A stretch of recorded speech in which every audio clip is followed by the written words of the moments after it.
ఓం శాంతి. ఈరోజు జూన్ 27వ తేదీ 2025. శివబాబా వినిపించిన మురళీ సారాంశము. మధురమైన పిల్లలు, మీ సమయం చాలా విలువైనది, కావున వ్యర్థమైన విషయాలలో మీ సమయాన్ని వ్యర్థం చేసుకోకండి అంటున్నారు బాబా. ప్రశ్న: మనుషుల నుంచి దేవతలుగా అయ్యేందుకు బాబా ద్వారా ఏ శ్రీమతం లభించింది? సమాధానం: మొదటి పాయింట్, పిల్లలు, మీరు మనుషుల నుంచి దేవతలుగా అవుతున్నారు, కాబట్టి మీలో ఎటువంటి అసురీ స్వభావము ఉండరాదు. రెండవ పాయింట్, ఎవరిపైన క్రోధం చేసుకోకూడదు. మూడవ పాయింట్, ఎవరికి దుఃఖం అనేది ఇవ్వకూడదు. నాలుగవ పాయింట్, ఎటువంటి వ్యర్థమైన విషయాలను మీ చెవుల ద్వారా వినకూడదు. చెడును వినకండి, ఇదే బాబా ఇచ్చేటటువంటి శ్రీమతము అంటున్నారు బాబా.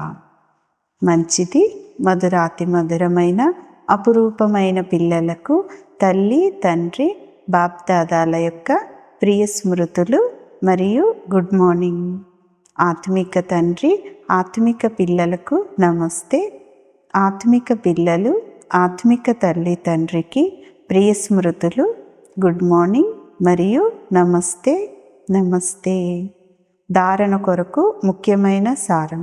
మొదటి పాయింట్, జ్ఞానం యొక్క విషయాలు తప్ప ఇంకా వేరే ఏ విషయాలు మీ నోటి నుండి వెలువడకూడదు. వ్యర్థమైన పరచింతన యొక్క విషయాలను ఎప్పుడూ వినకూడదు. మీ నోటి నుండి ఎల్లప్పుడూ రత్నాలే వెలువడుతూ ఉండాలి, కానీ రాళ్ళు వెలువడకూడదు అంటున్నారు బాబా. రెండవ పాయింట్, సేవతో పాటు స్మృతి యాత్రలో ఉంటూ స్వయాన్ని నిరోగులుగా చేసుకోవాలి.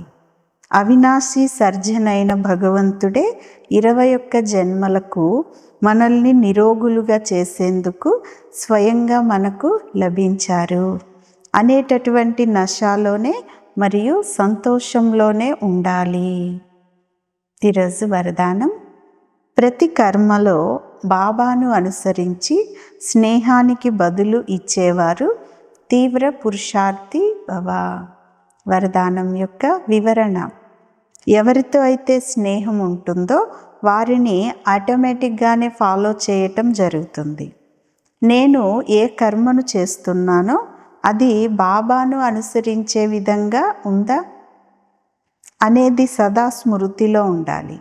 ఒకవేళ అలా లేనట్లయితే దానిని ఆపేయండి. తండ్రిని కాపీ చేస్తూ తండ్రి సమానంగా అవ్వండి. కాపీ చేసేందుకు ఏ విధంగా కార్బన్ పేపర్ను ఉంచుతారో అలాగా అటెన్షన్ అనే పేపర్ను పెట్టినట్లయితే కాపీ అయిపోతుంది. ఎందుకంటే ఇప్పుడే తండ్రి ఇప్పుడే తీవ్ర పురుషార్థులుగా అయ్యేటటువంటి స్వయాన్ని ప్రతి శక్తితో సంపన్నంగా తయారు చేసుకునేటటువంటి సమయం ఇప్పుడు ఇదే అయింది. ఒకవేళ స్వయాన్ని సంపన్నంగా చేసుకోలేనట్లయితే సహయోగం అనేది తీసుకోండి. లేనట్లయితే ముందుకు టూ లేట్గా అయిపోతారు అంటున్నారు బాబా. స్లోగన్: సంతుష్టతకు ఫలము ప్రసన్నత. ప్రసన్న చిత్తులుగా అవ్వటం ద్వారా ప్రశ్నలు సమాప్తి అయిపోతాయి. మంచిది.